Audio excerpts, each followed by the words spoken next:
indeed a pleasure for the National Regulator for Compulsory Specification to be here today so that we can deliver our speech with regards to the work that we do, as well as the recall that we are going to announce to the public.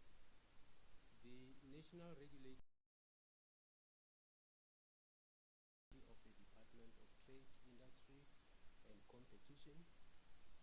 It has been enacted through the Act, which is Act number 5 of 2008. It has been given the mandate through that particular Act. This Act is enacted to protect the safety and health of the public, as well as to protect the environment. Furthermore, has been given the mandate through the Legal Metrology Act that looks into fair trade, weights and measures. We enforce compulsory specifications, which we refer to them as our tools in terms of ensuring that we deliver on our mandate. These compulsory specifications or technical regulations are actually a form of standards that cover a range of products, and these in particular, the National Regulator for Compulsory Specification regulates products in the industry of the automotive sector, the chemicals, mechanicals and materials sector, the food and associated industries sector, as well as the legal metrology sector, which is, of course, through the. What brings us today is the work that the NRCS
requirements is the strength requirements, wherein the product failed decimally in terms of what they are selling this product to be.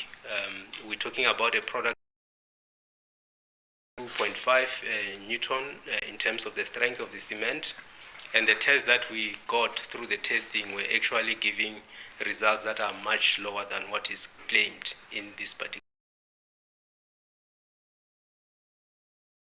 product that the public needs to know about, because it does have safety critical features on it when we talk about buildings that this particular product is used in. Thank you. Thank you so much, Mr. Mutam. Perhaps I can bring in Ms. Masupe and Mr. Odendal.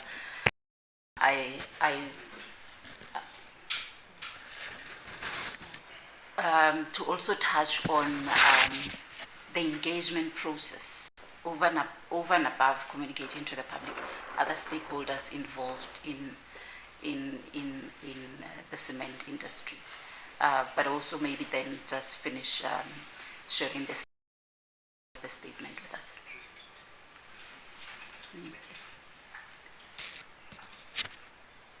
Yeah. Okay. Thank you very much.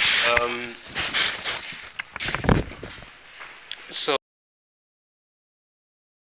to enforce compliance with the within the cement industry, the national regulator for compulsory specification is recalling Econo Cement Pty Ltd product as the CEM V/A S-V 32.5 N cement.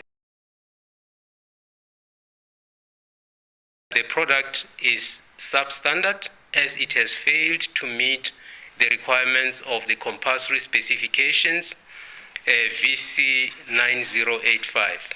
That is the compulsory specification for cement.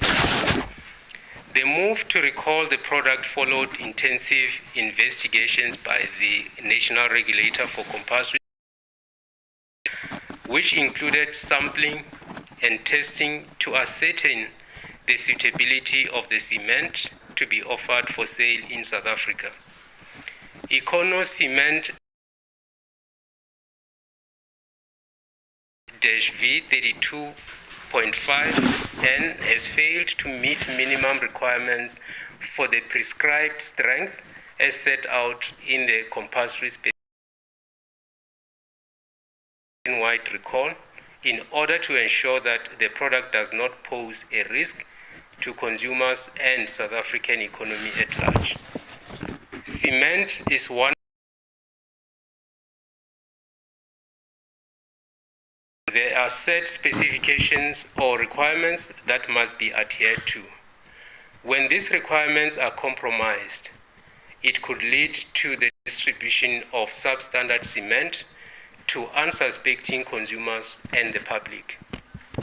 Section 29 of the National Regulator for Compulsory Specifications Act, if it is necessary in the public interest, reveal the following: the fact that in compliance with a compulsory specification, or the name of a person who does not comply with or comply fully with a provision of the NRCS Act or any aspect regulated by the NRCS Act. It is in this premise that it was decided by the National Regulator for Compulsory Specification that it is in the public interest and for the this information. Following the evidence of non-compliance against the requirements of compulsory specification VC 9085, which is a version of 2007, the manufacturer's letter of authority, which permits the sale of the product, has been withdrawn, and a NRCS Act number 5 of 2008 to direct the manufacturer to stop the manufacturing process, sale of the affected cement. The NRCS will be confiscating all stocks, found in the chain of trade, also calling on consumers not to buy the EconoCement CEM V/A 32.5 N product and to report it to the NRCS. All distributors in possession of EconoCement CEM 5N should return it to their suppliers and keep proof of such and inform the NRCS via the email info@nrcs.org.za.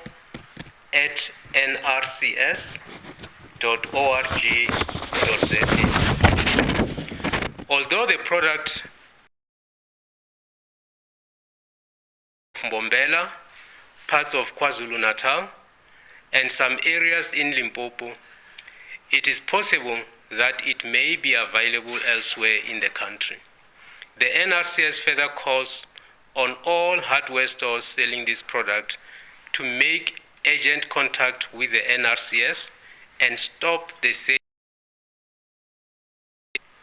Consumers are urged to look out for in each bag of cement sold, and if not sure, they can call the NRCS. The consequences, or what are the, if it was used, what were the standards it doesn't meet? Does it mean that any building construction using that cement would, I don't know, crack?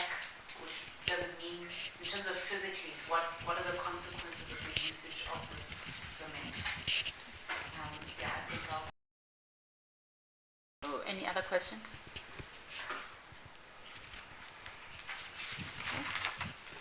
All right, Hex. Oh, yeah. Maybe a question from me, Francis Lomachata from Progressive Independent. It's the 32.5 strength. Is it the only one, or even the 42.5 is affected, or they are only manufacturing the 32.5? Thank you.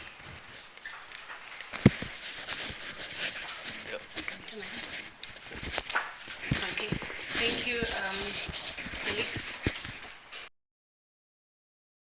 from Katleho Newsroom. Why it was approved in the first place. As the acting CEO has already alluded, that the NRCS, National Regulator for Compulsory Specification, we work on technical regulations or compulsory specification. Our processes are such that any regulation of the compulsory specification will be assessed, relevant documentation will be sent through. Once the regulator has satisfied itself of that all the minimum will be granted. So at the time when the approval was granted, it means this particular product, it had met all the minimum requirements. As such, a letter of authority was then issued because at the time they had satisfied all the requirements as per the regulatory processes. Secondly,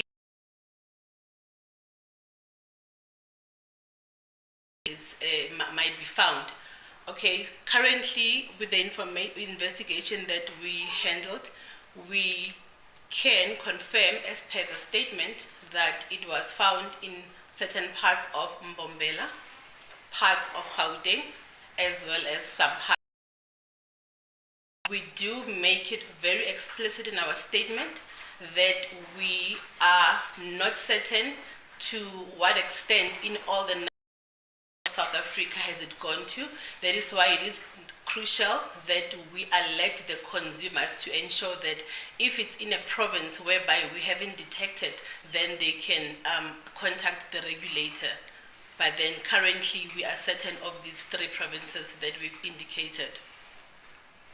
Okay, the impact of cement is a high-risk product. It goes into construction, different buildings, the roads, be it a small structure, big structure, it can be malls, it can be cement in order to ensure that your building or your structure is strong. So the risk is such that if the cement as a key product into your construction is failing, it might lead to fatalities. The buildings may collapse, definitely. The roads, it might cause sinkholes on the roads that we travel on. Recently, as you can see, in our country, we are experiencing earthquakes. So we need to ensure that the products that are subjected to any type of construction, they meet the minimum requirements. The users in the construction industry, they rely on the national regulator for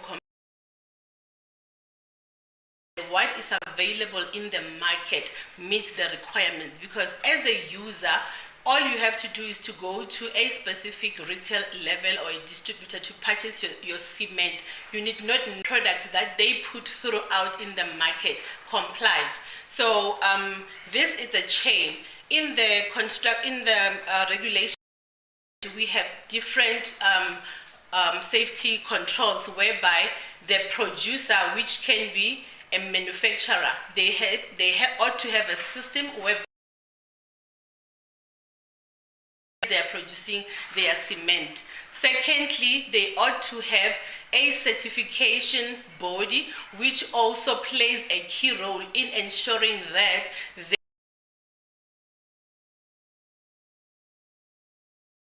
whereby the regulator becomes at the end. So with the certification body coming into place, they need to ensure that the cement doesn't. I'll stop there. And then, okay, from the gentleman at the corner, you ask, is it the 32.5 or both the 42? At this stage, it's only the 32.5 that is of concern. Thank you. Sure. Thank you. I think as we open up for the next round of questions, the implications. Question that came to mind was, will the hotline be operational throughout the festive season as well? The number that has been provided for, I would say, consumers that have bought cement.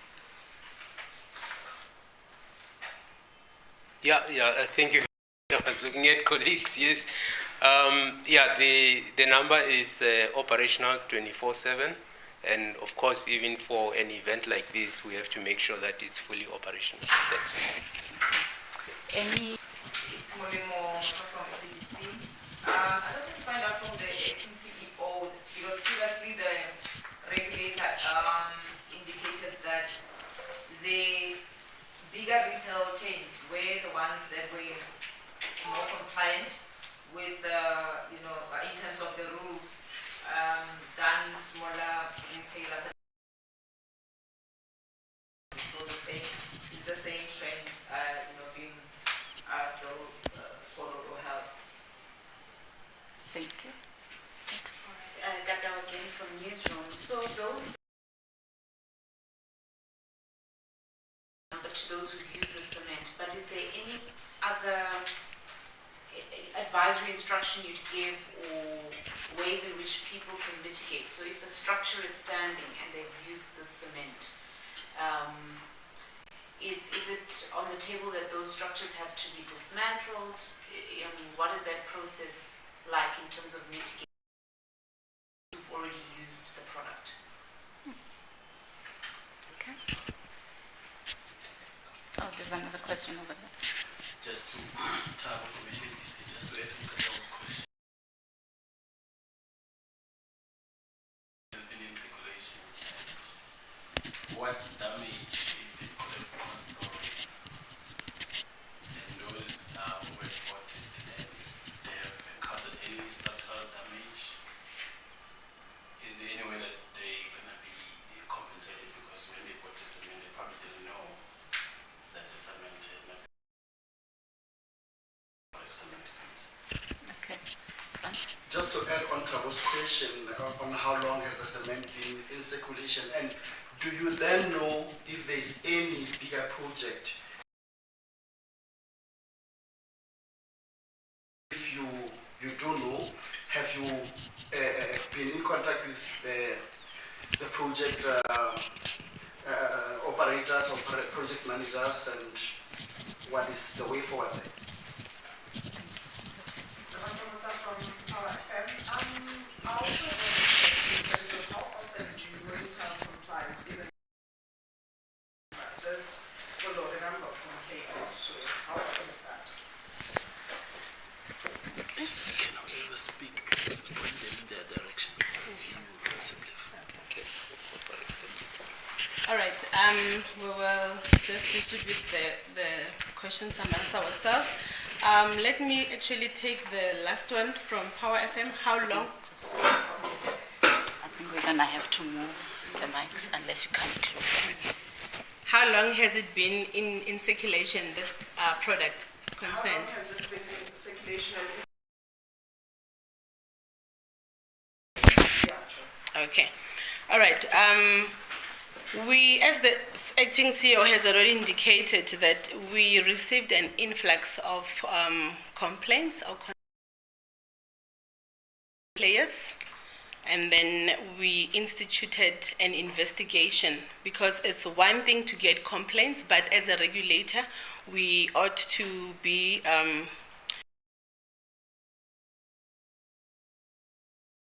internal processes and procedures, whereby we then sampled. We also went to the manufacturer themselves, where we got a sample. We subjected it for testing, and that's when we also identified these non-compliances. But then, how long has the product been in circulation? Around May, because the documentation and evidence during our investigation has indicated that some failures were found around May, and then which were, that's when we instituted these, and then we found that no, actually the cement is failing. But we ought to then sample across the country. As I said, we decided to go to at least a minimum of 3 provinces around the country, so that we do a comprehensive analysis. So that's when we see that was collected in the different provinces are failing. So that is as far as we've been aware around June, but then documentation shows that by the certification body around May. That is based on documentation. Secondly, how often does the national regulator do these checks? Okay, I've already touched on this. I said, as a manufacturer of a cement, you are accountable for every batch that you manufacture on a daily. You're supposed to keep a record of every production, what we term conformity of production. So as the production moves along, you have to regulate at any point in time when we require it. We might not be in your production space daily, but then we need to see and be able to access the production analysis, the data, so that we can pick up if at some point there was an error. Secondly, because the national manufacturing companies, we have put in place a certification body requirement. Since cement is a high-risk product, what do? They have to now continuously monitor your production. So the first level would be the manufacturer to check their own production. Second level is the certification body.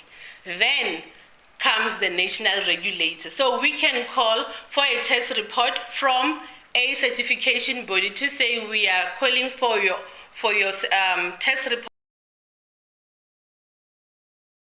Check the manufacturer. Can we analyze the documentation of your conformity of assessment?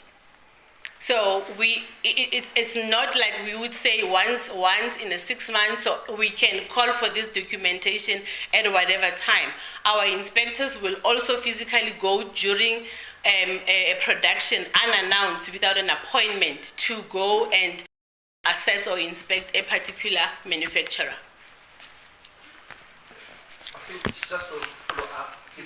The question was actually, how long has the product been in the market? From when an LOA, valid LOA, or the non-compliant one? From the when has it been on the market from the beginning? When was So is first it a been new on the market? product or?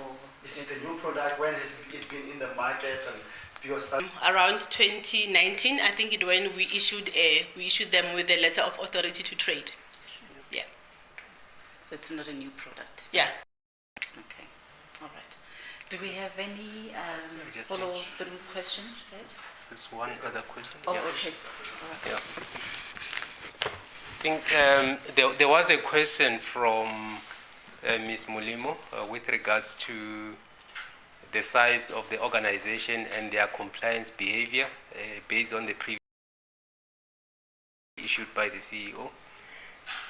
We regulate in the main manufacturers, importers and builders, and not necessarily the retailers, because the retailers get their products from those three. It's either they get it from the manufacturer or the importer of the product. So in this case, our analysis-based approach, we have found that bigger organizations, of course, regulatory costs for them is not much of a big issue. So whenever they manufacture legislation to the T, so that analysis has not changed. So we still stand by that, but not necessarily the retailers, but the manufacturers and importers in this regard. Thanks. Okay, I think there was also another question on, are we aware of any big project whereby this particular cement is subjected? As the NRCS, no, we're not aware. We get such information. But then for us, as the CEO has indicated, once we check it at the manufacturer, importer, and at the where the consumer would buy it. But as to after when the consumer purchases the product, where they are going to use it, be it at home, in a project, in a raid, or then we don't get such information. So one then can deduce that you don't get involved with stakeholders beyond the retailers when you say you're not aware of who might be involved in big projects. Okay, the question on stakeholders, we do have stakeholders, but our stakeholders, we engage with the industry. Okay. We do have industry meetings whereby we will call all the role players within the cement, engage with them. We would also give them our annual performance in terms of how many inspections the regulator would have conducted in a particular financial year, how would have identified in terms of the confiscation, because we would also confiscate the non-compliant products. We would also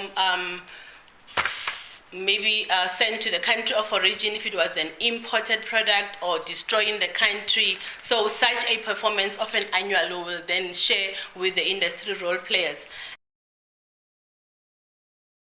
We are in a space whereby we also receive imports. We do work with other government agencies whereby we will do blitz and raids with them. Also handle the matters with. So just to add on, so the engagement with the stakeholders, is that how you mitigate? Because my question had been mitigating or advisory instructions you'd give to those who've already used the product. The structures are standing and they've used that cement. Is that part of the engagements with the stakeholders in terms of, do you destroy the building? Do you know, in order to avoid accidents?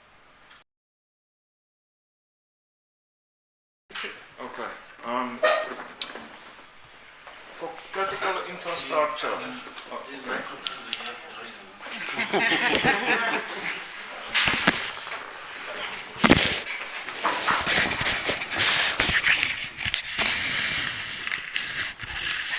Otherwise, we won't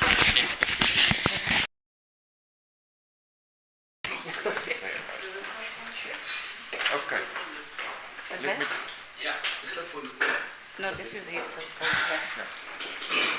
Okay, for critical infrastructure, like multi-story buildings and road infrastructure and so forth, in accordance with building regulations, there's usually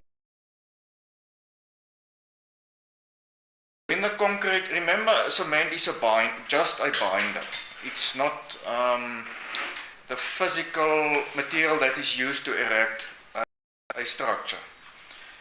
When cement is used to mix concrete to erect a structure, during that concrete mixing and pouring process, test samples are also poured, and those test samples are sent to a laboratory for testing to see if the concrete is up to the load that it will be subjected to prevent the structure from being collapsing in the future. So civil engineers, but they also rely on the performance of the end product, namely the concrete, at the end of the day to ensure the collapse. So during that testing process of the concrete test samples, they can pick up whether the concrete is non-compliant or not. Now, if the cement itself is non-compliant, they will pick it up during the testing of the concrete test samples. Now, of course, if the cement is non-compliant and the test samples of the concrete fails, then of course it will lead to construction delays. That was erected with the non-compliant cement will have to be demolished and re-erected, and of course that will lead to serious financial losses on the side of the construction company. Now, usually a construction company of large projects will purchase the cement directly from the cement manufacturer and to cut out on the middleman, namely retailers and distributors. But that's for large amounts of cement that will be required for large construction projects.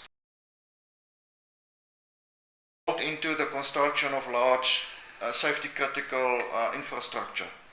However, when it comes to the erection of normal single story residential houses and so forth, the bowler himself will buy directly from usually retailers and distributors. And we have found that this specific cement type is mainly available within the retail and distribution environment. Now, if a normal residential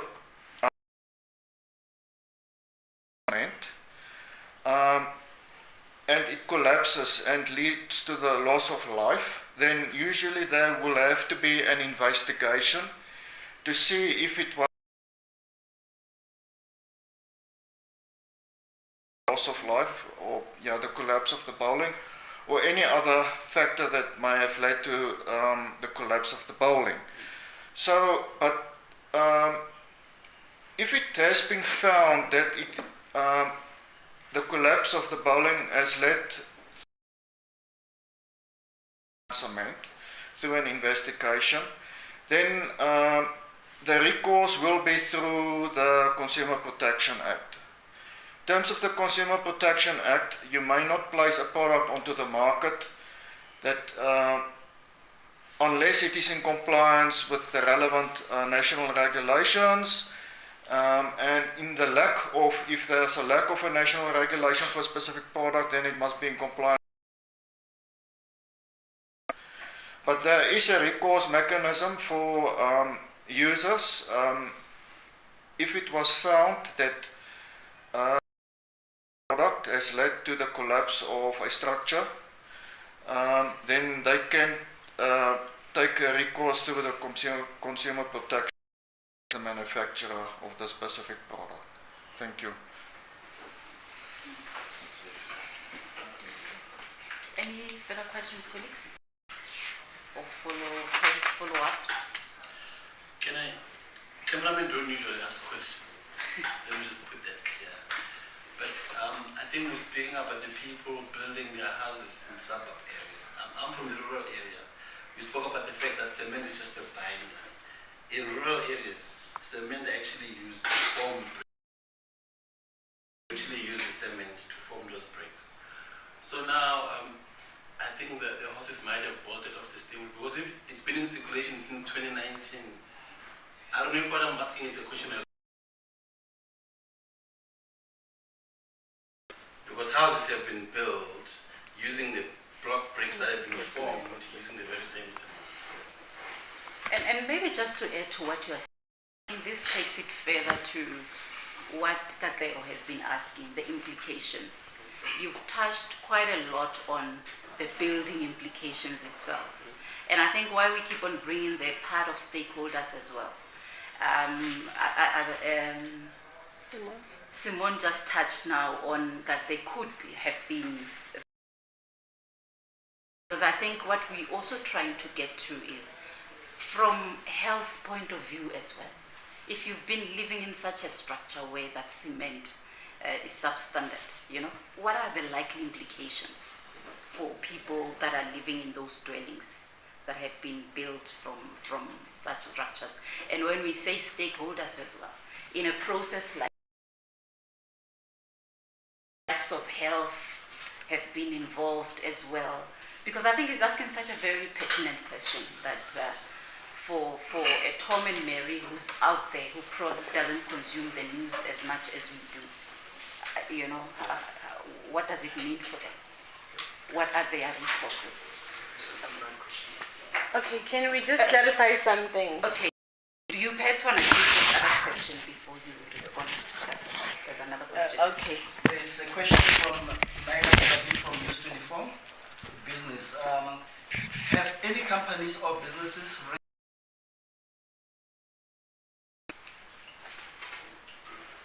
Okay, let me first start by clarifying our camera gentleman there who's stating that since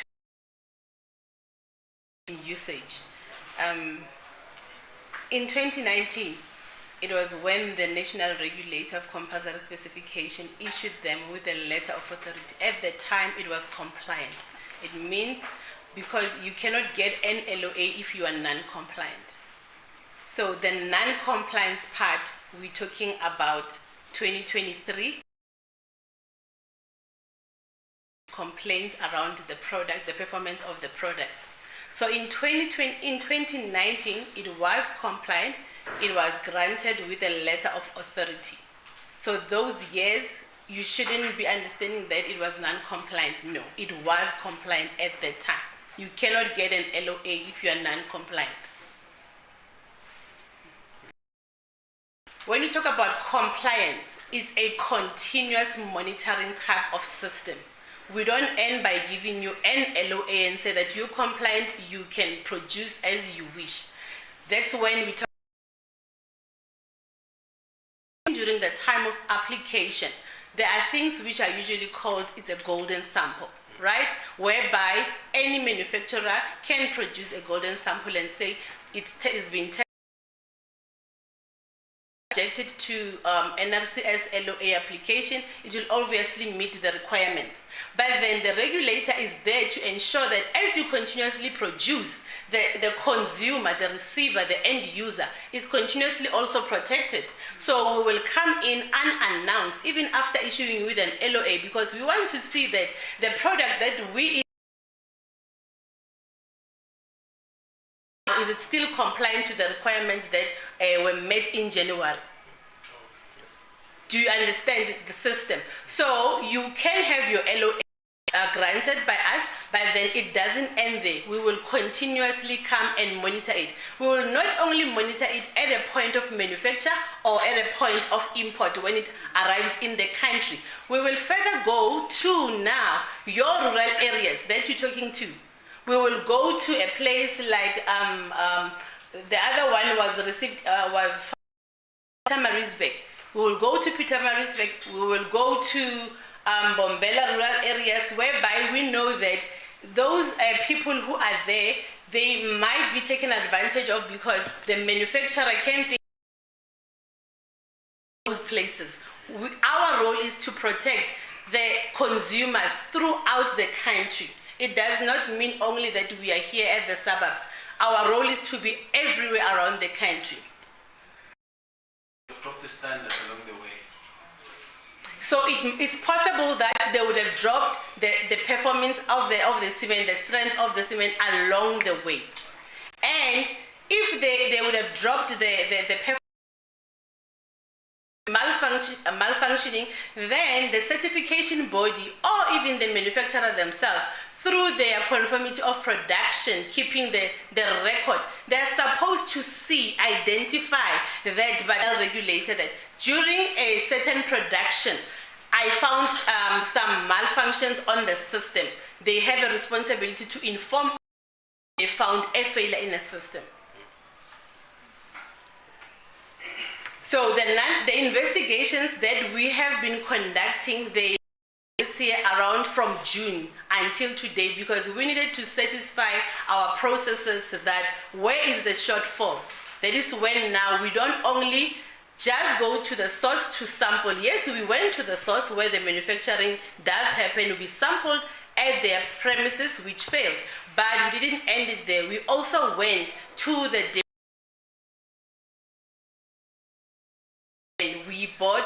we sampled at the retail level. We want to understand what is it that the consumer is buying at that end level.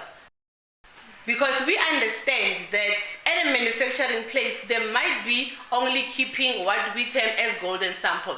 So we don't want to rely just by sampling at a source, but everywhere where the consumer will get access to the product.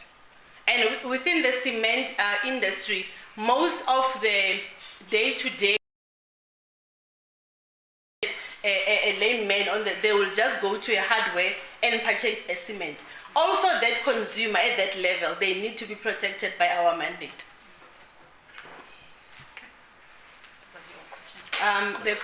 The question around the consents, ne? Yeah, if there are any companies or businesses raised that. I did indicate this. We have received an influx of complaints on this particular product. We intensified the investigation. Were they from business? Maybe on that I can raise the other questions that are raised on the platform. Can you see the Novo from the Times Live? Has a deadline been set for when the and then there is Sindiso Nkabati. How will the NRCS ensure that this substandard product don't find its way to the black market?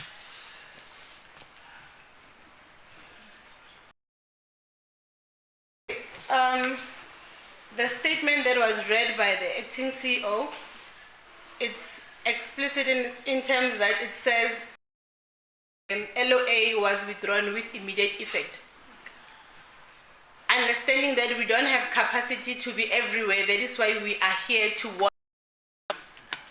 Here is a particular product. We've given the clear description of the product we're talking to, that if it's there somewhere now in South Africa, they need to inform the NRCS and they shouldn't purchase this product.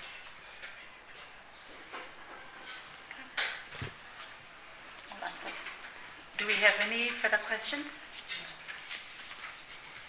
Doesn't look like it. Okay. Thank you so much to the panel from the National Regulator for Compulsory Specifications. I think this is a bit of an eye-opener. You know, usually around this time our people are using enhance some of their structures. So I really hope that this message would reach as far wide an audience as possible. This is where we'll leave it for today. I think statements have been shared with all the attendees, so that should cover everybody. Thank you so much.